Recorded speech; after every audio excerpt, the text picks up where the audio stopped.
4th, 2009. The Pikeville Police Department got one of its most complicated missing persons case. I'm Sheriff Brown. My duties are very simple. Keep Pikeville in order, keep Pikeville safe. However, this case gave me many sleepless nights, and I hate to admit it, but I had to call in the higher authorities for help on this one. The city is a friendly city, but we keep to our own mostly, so not many of the citizens were fond of seeing people in suits banging on their door, asking questions, even if you were a person with nothing to hide. I find it's necessary for me to make my own notes of this case, without the damned formalities. This city is my home, and home to many others. And if we can't keep outsiders safe for a short period of time, how can I keep the people of Pikeville safe? This reminds me of a case a couple decades back, before I even finished school. Strangely familiar. The case back then was about a family of a young man and a woman with their 8-year-old child camping up in the mountains. They were a nice couple, and the child was an angel. Bright smile, and very smart. I really liked that kid. We became very good friends. Michael was his name.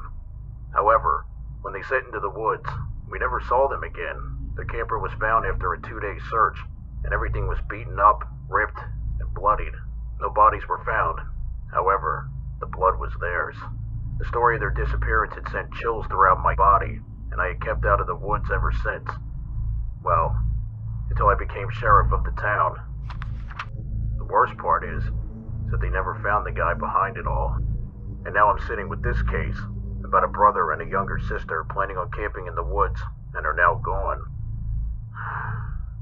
The worst part is that I'm not even listening to stories or rumors anymore. I'm in this. I'm responsible for solving this. Their camp was very hard to find, as their camping gear and tents were scattered around the area. Damaged, too. Nothing was in one piece. It was like a bear had been there and ripped everything to pieces. But how did it end up in the trees? We found a fully functional digital recorder and a camera. However, the camera was broken into pieces, and we failed to get any data from it, whatever they may have experienced. Maybe it's a good thing there's no visual of it.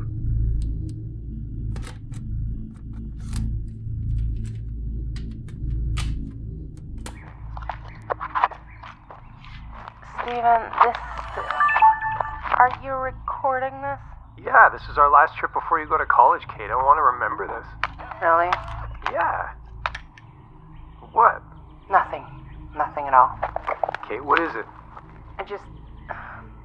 Is the trip to make memories with your sister, or is it to relive memories with Mom and Dad? Is that so bad? To have one last trip before you go out on your own? Dad would have loved the idea. Mom, too. The idea is not bad, okay? I just worry about you. Alright, I'm sorry, okay? It hits you, you know? Yeah. I know. Alright, fine.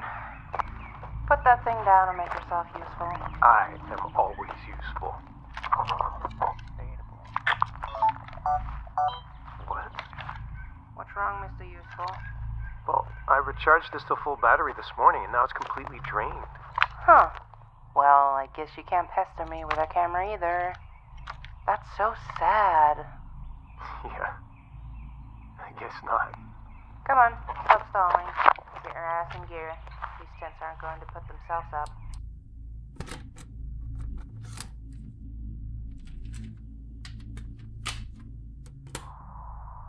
Sounds very normal, doesn't it? Two siblings having a fun family time. Yeah, well, it's not going to be normal. Not at all. This evidence is when things started going missing, and from what I could hear, they weren't alone. A third set of footprints were there. Did they meet up with a friend later on in the forest, without having communications between them and this person? Or were they not alone? Was a stranger stalking them? Clearly, the brother hadn't let the strange battery drain of his camera go throughout the night. A good night's sleep doesn't fix everything, apparently.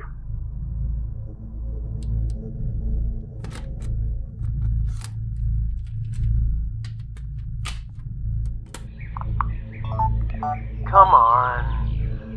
Are you kidding me? $120 for a camera and it can't even keep power. Morning. Morning. Piece of shit. Not a morning person, are we? This is the second battery that just drained within like seconds. Well, that's what you get from ordering from the internet, buddy. Yeah. Hey, have you seen my phone? Hmm? Have you seen my phone? Well, don't you always have it on you? You're like wired to the damn thing. Says the guy with his nose into his precious camera. Whatever. It's gotta be an attempt. This works just fine, but the camera doesn't. I'm not buying anything from Amazon again, that's for sure. Hey, Steven, did you read this in my text? What the hell is this? You're just gonna act like you don't know? I don't. This looks like some Blair Witch Project stuff. Ooh, the forest is marked. I'm gonna give you merch if you don't shut up. I didn't put that in your tent. Where did you pick the tent up from? David's? Yeah, there you go. Your little druggy friend probably put something in your tent. He doesn't use drugs. How many times do I need to tell you? Yeah, right. You didn't get those red eyes from watching too much TV, kid. One thing's for sure. I'm giving up on this camera. It looks like a bird nest or something, doesn't it? So weird.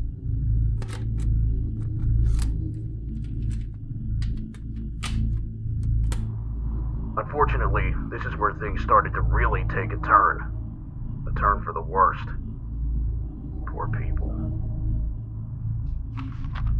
This recording clearly shows the brother is starting to notice something isn't right with the area. That they weren't alone. I wonder if this is the same person behind the case decades back. But that can't be right. The person would be dead by now, or surely too old and too weak to have this kind of strength and stealth to kidnap or kill two people.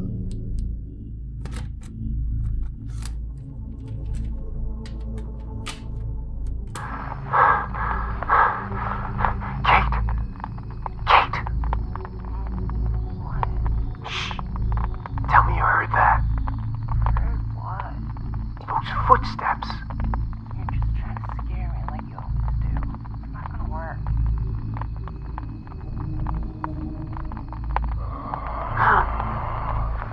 Steven, you need to quit it. It's not me.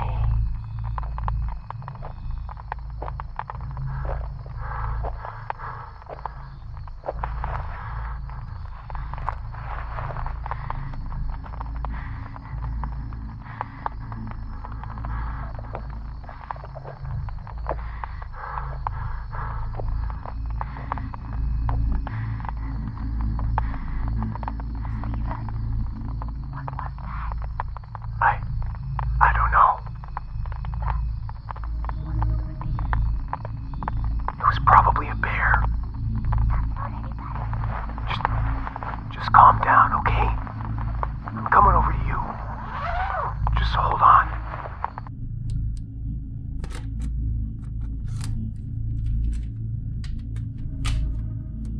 Whatever that was, it was no bear. It sounded like one for sure, but seeing their campsite up front, you definitely get the feeling of a human being behind this.